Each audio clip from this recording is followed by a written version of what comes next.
Hello friends, SRT किचनमध्ये पुन्हा एकदा आपलं मनपूर्वक स्वागत आहे। मेथीची सुक्की भाजी तर आपण नेहमीच खातो, पण आज आपण मेथीची ग्रेव्हीमधल्या भाजीची रेसिपी बघणार आहोत। ग्रेव्हीमध्ये शिजल्यामुळे मेथीमधला जो कडवटपणा असतो तो निघून जातो, त्यामुळे ही भाजी एकदम मस्त अशी चविष्ट बनते। चला तर मग मेथीची ग्रेव्हीमधली भाजी बनवायला सुरुवात करूया। त्यासाठी इथे एक मेथीची जुडी आहे। आपल्याला या मेथीच्या भाजीची फक्त पानं तोडून घ्यायची आहेत। यामध्ये आपण दांडे घेणार नाही। ही अशी पानं तोडून घ्यायची आहेत। ही अशी सर्व पाने तोडून घेतलेली आहेत। आता ही स्वच्छ धुवून मग वापरणार आहोत आपण ही पाने।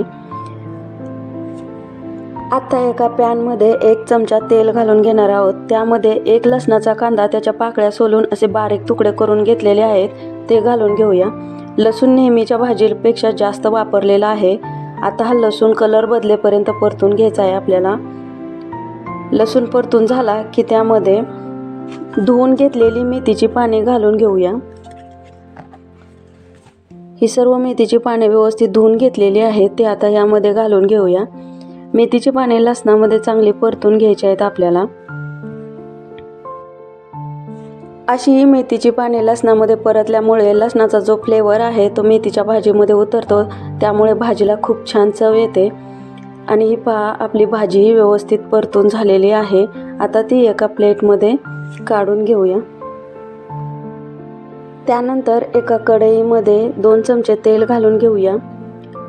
तेल तापलं की त्यामध्ये 1 चमचा मोहरी घालून घेऊया। मोहरी थोडी तळतळली की त्यामध्ये अर्धा चमचा जिरा घालून, त्यानंतर एक मध्यम आकाराचा कांदा असा बारीक चिरून घेतलेला आहे तो घालून घेतलेला आहे।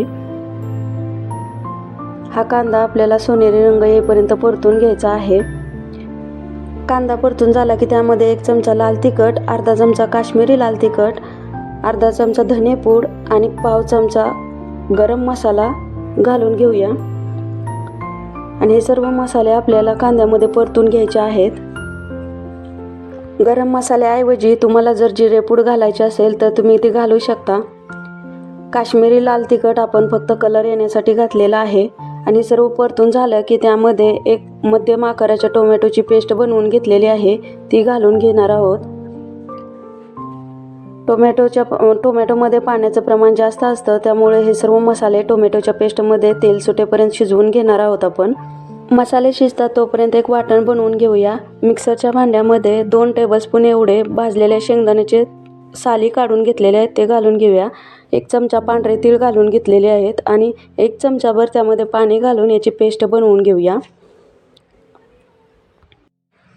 आणि ही शेंगदाणा आणि पांढऱ्या तिळाची जी पेस्ट बनवली आहे ती अशी बारीक बनवून घेतलेली आहे। आपली पेस्ट तयार आहे आणि मसाले पण तेल सुटेपर्यंत शिजलेले आहेत। आता ही पेस्ट या मसाल्यात घालून घेऊया। पांढरे तीळ आणि शेंगदाण्यामुळे या भाजीचा जो कडवटपणा असतो तो निघून जाऊन भाजी एकदम चविष्ट बनते। आता ही घातलेली पेस्ट मसाल्यामध्ये मिक्स करून घेऊया। आणि मिक्स केल्यानंतर 1-2 मिनिटं आपल्याला ही मसाल्यामध्ये व्यवस्थित शिजवून घ्यायचे आहे। हे सर्व मसाले एकत्र शिजल्यानंतर मिक्सरच्या भांड्याला पेस्ट राहिलेली होती, त्यामध्ये गरम पाणी घालून ते पेस्टचं पाणी यामध्ये घालून घेऊया।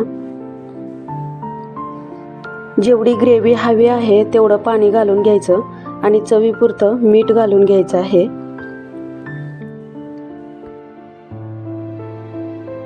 मीठ घालून झाल्यानंतर 1-2 मिनिटं झाकण ठेवून आपल्याला हे शिजवून घ्यायचं आहे।